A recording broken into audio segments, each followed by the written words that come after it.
professions réglementées, les équivalences, les nouveautés qui vous concernent, on vous dit tout dans les dossiers Qualita. Les dossiers Qualita, pour en savoir plus sur l'ALIA.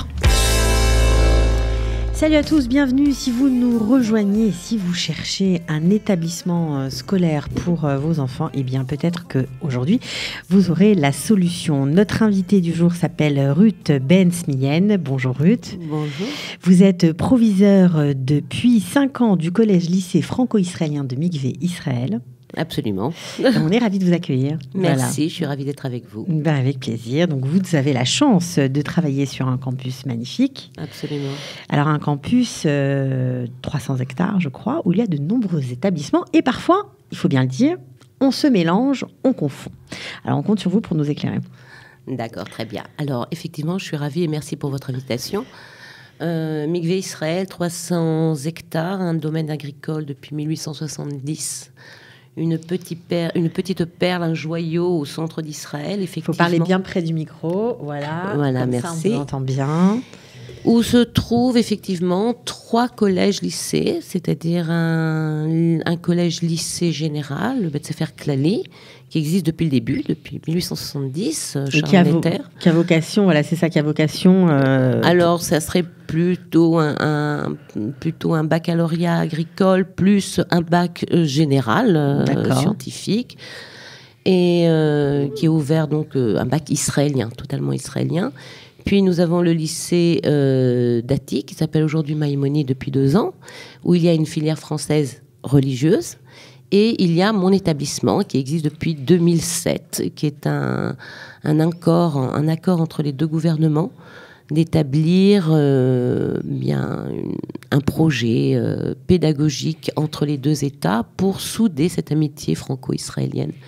Donc en 2007 est né le lycée franco-israélien à Mikvé Israël. Alors c'est un lycée qui va de la 5e, enfin collège-lycée de la 5e à la terminale. Absolument. Et il y a en fait 2 parties dans votre établissement. Alors il y a 2 filières. C'est ça, mais voilà. qui cohabitent quand même. Absolument. Ce n'est en aucun cas 2 écoles distinctes, c'est bien une seule et même école. C'est un établissement qui a un collège-lycée, donc cycle 4 et lycée, et de la 5e à la terminale, filière israélienne, filière française. Ça veut dire quoi concrètement? Ça veut dire que d'un côté on passe son bac, un bac israélien. Absolument. Et d'un autre côté un bac français. Donc on a le bac route dans la filière israélienne et on a le baccalauréat, filière française, où on passe jusqu'à cette année, où on va passer le bac S et le bac ES, puisqu'on sait que très prochainement, il y aura la réforme du bac. Il n'y aura plus de S ni de ES. Mais pour l'instant, on les a encore. Mais c'est quand cette 2021. Mais c'est demain. C'est demain, puisque l'année prochaine, la réforme entre en classe de seconde. Les secondes de l'année prochaine sont déjà en réforme du bac 2021. Mais on en parlera plus tard. Ça, la réforme, on en parle un peu plus tard. Un autre sujet. Très important de dire que la filière israélienne et la filière française sont en immersion totale au niveau de la culture et de la langue de l'autre. Alors, on va expliquer tout ça. Donc, vous nous avez dit un projet entre les gouvernements. Donc, c'est une volonté des États conjoints d'Israël et de la France de créer un endroit où on peut apprendre, vivre ensemble, voilà, et grandir ensemble. Et apprendre à se connaître et accepter l'autre avec ses différences. Alors, sur cette base-là, justement, est né cet établissement qui a pour objectif premier d'enseigner les valeurs de tolérance. Et vous me l'avez dit quand je suis arrivée, ça m'a fait très plaisir, un établissement pluraliste, effectivement très pluraliste, où c'est très important pour nous de montrer, et au-delà des langues qui sont différentes, puisque j'ai depuis la création du lycée, plus de 15 nationalités différentes qui sont passées par cet établissement.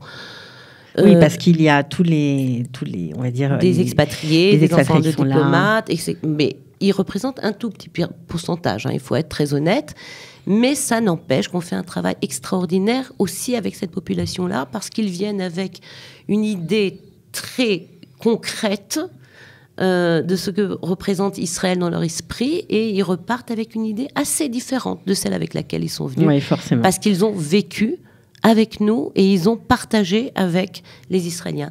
Alors, on va juste revenir sur cette notion d'établissement pluraliste, parce qu'en Israël, on sait qu'il y a des étiquettes. On doit choisir d'abord en fonction de son appartenance religieuse dans quelle école on doit aller. Et chez vous, c'est un peu différent parce qu'il y a franchement de tout. Alors, vous n'avez pas d'étiquette, vous acceptez tout le monde. On va dire des religieux, des non-religieux, des laïcs, tout le monde. Ah, tout à fait. Et juifs je pense et non-juifs aussi. Oui, c'est tout à fait notre particularité et je pense que c'est une grande fierté pour nous de dire que cet établissement est ouvert à tous ceux qui viennent pour l'excellence scolaire, mais aussi pour garder une identité juive ou sa propre identité.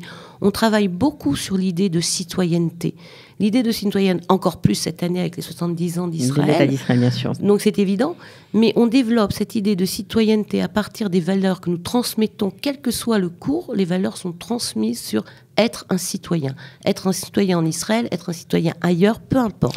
Alors, donc, vous êtes pluraliste, mais concrètement, parce que quand on dit on accepte tout le monde, etc., absolument. Dans la vraie vie, est-ce qu'il y a vraiment des gens très différents? Ah, très différents. J'ai des élèves, élèves et professeurs. Oui, bien sûr. Élèves et professeurs très religieux.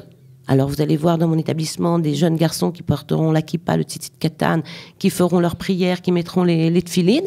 Et à côté de ça, je vais avoir des élèves juifs laïcs, où je vais avoir un enfant expatrié catholique, protestant. J'ai les enfants de l'ambassade d'Égypte, musulmans. Donc, tous ces gens se côtoient, apprennent ensemble, font les excursions ensemble, découvrent Israël ensemble et partagent au quotidien la scolarité. Ils sont là pour se rencontrer et apprendre à se connaître. Ok. Alors, vous avez bien sûr, vous donnez le choix aux gens qui font leur alia de rentrer soit directement dans le système israélien, soit de poursuivre leur scolarité dans le côté français, on va dire, de l'établissement section, pour avoir un bac français. Oui, tout simplement. la section française. Qu'est-ce que vous conseillez aux parents qui arrivent? Alors, c'est très différent et c'est vraiment, j'ai presque envie de vous dire, c'est le cas par cas, mais de façon générale. Voilà.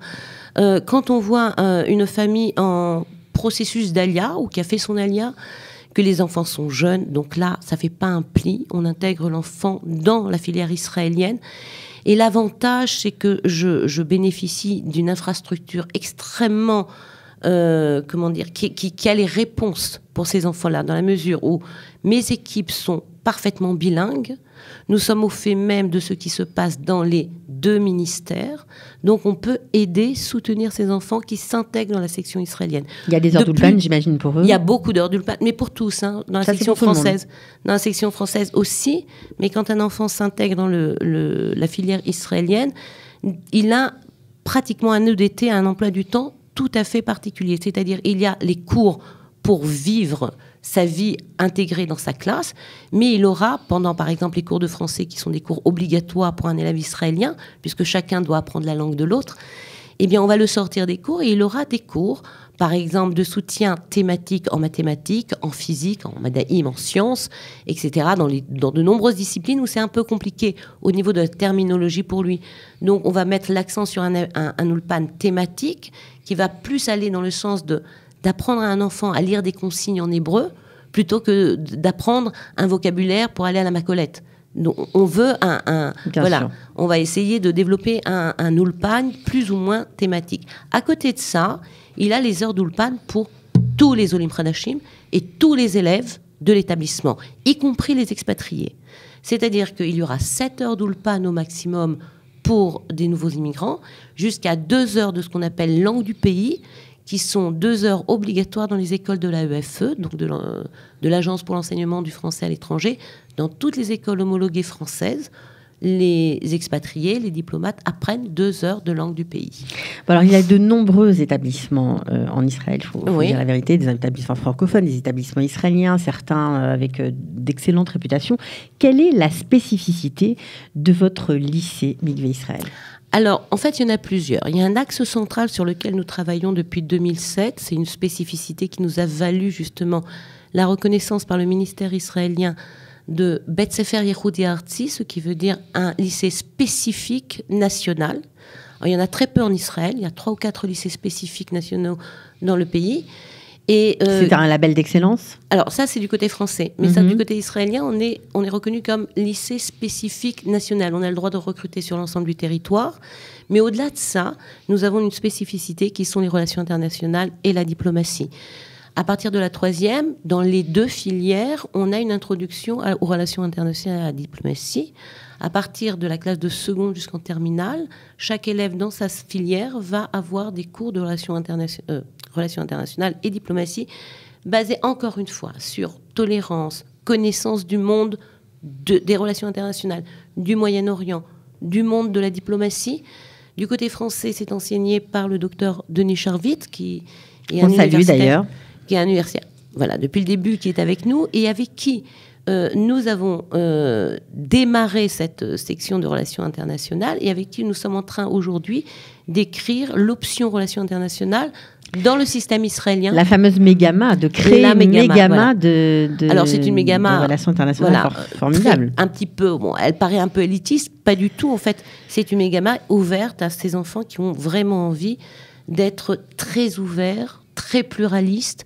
On va faire 10 unités d'anglais, on va faire... voilà, on est en train de la créer, donc je ne m'avance pas trop sur la Mégama. Donc effectivement, ça, c'est une de nos spécificités, mais je voudrais mettre vraiment l'accent, c'est que de plus en plus, nous développons ces compétences de pouvoir intégrer les enfants Olim Hadashim dans le système israélien. Et ça, vraiment, c'est quelque chose d'assez nouveau. C'est depuis 2-3 ans. Quel est votre... comment ça marche chez vous? Alors, ça marche. D'abord, on les intègre. On les intègre dès la 5e. 5e, 4e, c'est vrai que le travail est assez facile. Parce que les enfants, d'un point de vue linguistique, sont encore comme des éponges. Ils absorbent très rapidement la langue. Il suffit d'un petit peu les aider, les soutenir, leur donner des cours de soutien. Ça marche très bien. Il y en a de plus en plus. À partir de la classe de 3e, là, on fait quand même un emploi du temps spécifique et en fonction des besoins de l'enfant. Alors, comme je vous l'ai dit, j'ai cette grande chance d'avoir des équipes très compétentes, mais surtout aussi bilingues, et qui ont la connaissance des 2 systèmes, le système français et le système israélien. Donc, on essaye, par exemple, je vous donne un exemple tout bête, un cours de mathématiques, il y a 5 heures de cours, eh bien, on va étudier 4 heures en classe entière, et à la fin de la semaine, on a 1 heure de maths avec un professeur bilingue qui va revenir sur la terminologie en hébreu pour voir que les termes sont bien acquis et que l'enfant va pouvoir se débrouiller tout seul avec la possibilité de lire des consignes mathématiques parce qu'il a enregistré et acquis le vocabulaire adéquat. Et finalement, on arrive à distinguer la difficulté de la matière de la difficulté linguistique. Et ça, c'est très important. Et je pense que c'est ce qui manque un petit peu. Et je le comprends. On a peu encore d'élèves, on peut se permettre. Quand on est un bahut de 1500 élèves, on ne peut pas se permettre. Enfin, un peu d'élèves, vous êtes quand même 400. Et en plus, c'est assez rigolo parce que c'est très équilibré entre les 2 sections. Très équilibré. Pour l'instant, on espère encore pouvoir jouer l'équilibre. Bon, alors voilà. ce qui est aussi très intéressant chez vous, c'est que vous avez, au-delà du fait que vous fonctionnez en parallèle les 2 sections, vous avez aussi des moments communs entre ceux qui suivent le bac français et ceux qui suivent un bac israélien. Des heures, vous avez pris apparemment le meilleur des 2 enseignements. Absolument. Que vous avez fondus. Et les élèves font de la musique ensemble, des arts plastiques, de l'éducation sportive, de l'anglais, d'espagnol, de l'arabe. C'est génial. Absolument. Le but était depuis le départ de montrer qu'il n'y avait pas 2 établissements sous un même toit, mais un seul et même établissement qui était pour justement l'immersion de ces 2 publics, donner une chance et une opportunité à ces 2 publics de se rencontrer en Israël et dans un établissement franco-israélien. Donc, comme vous le dites, il y a des cours communs. Donc, effectivement, tant que faire se peut, c'est-à-dire jusqu'à la 3e, ça se fait assez facilement. Après, ça devient un peu plus compliqué parce que chacun est dans sa filière en train de préparer ses épreuves du baccalauréat.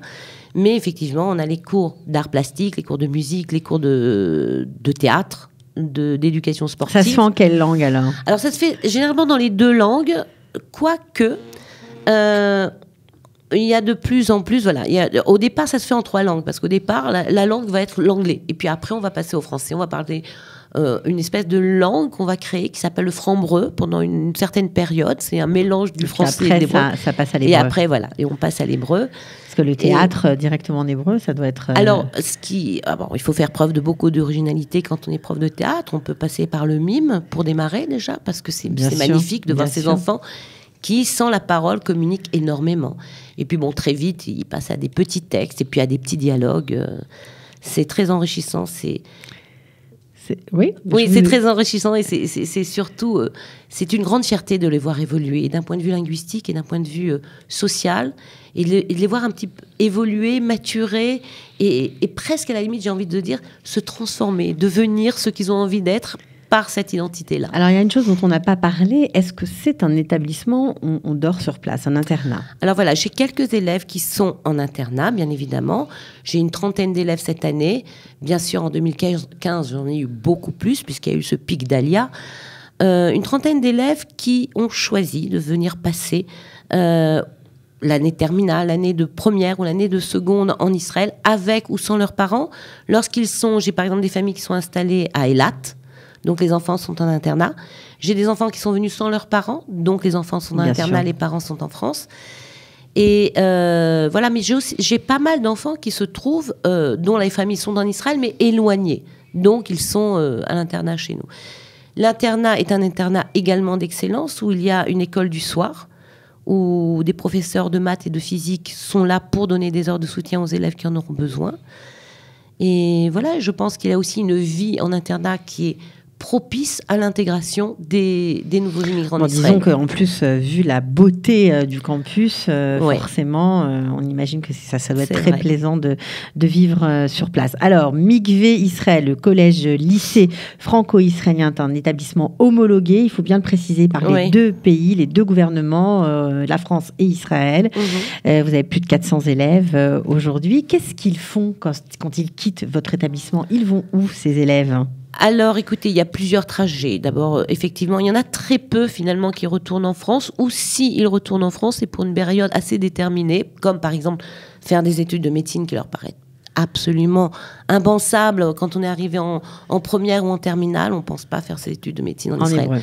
Donc, certains vont quand même dans les universités israéliennes. Beaucoup, d'ailleurs, vont dans les universités israéliennes, avant ou après l'armée. La grande majorité font l'armée. Quand je vous dis, l'année dernière, j'étais à 100% d'intégration à l'armée, à Tsahal.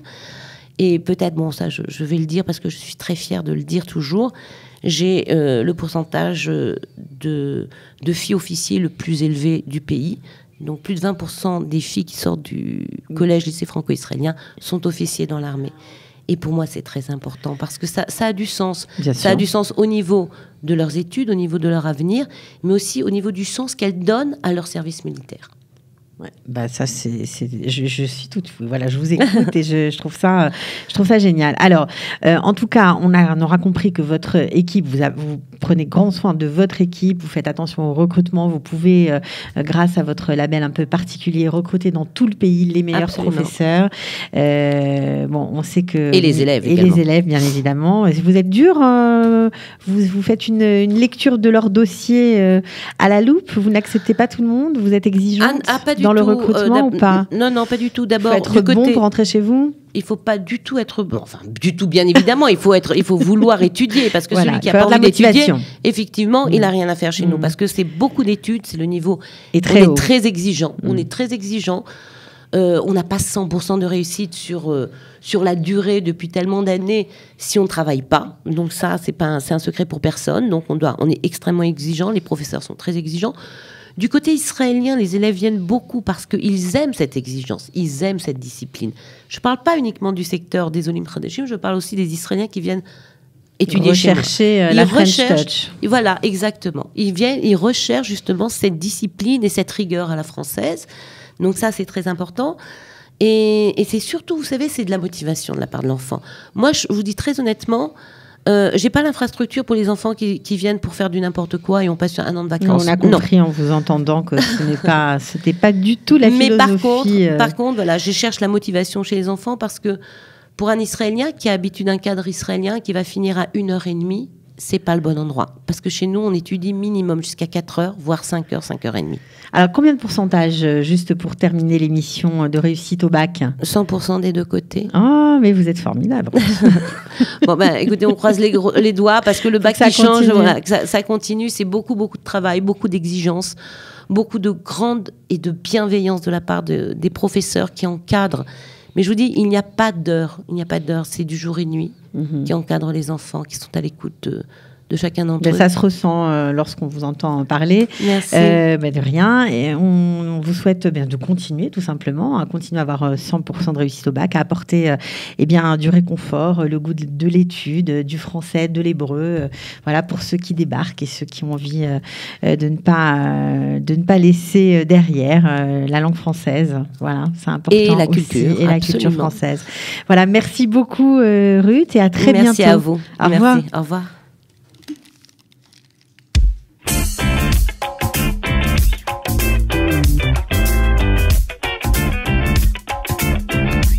Les professions réglementées, les équivalences, les nouveautés qui vous concernent, on vous dit tout dans les dossiers Qualita. Les dossiers Qualita, pour en savoir plus sur l'ALIA.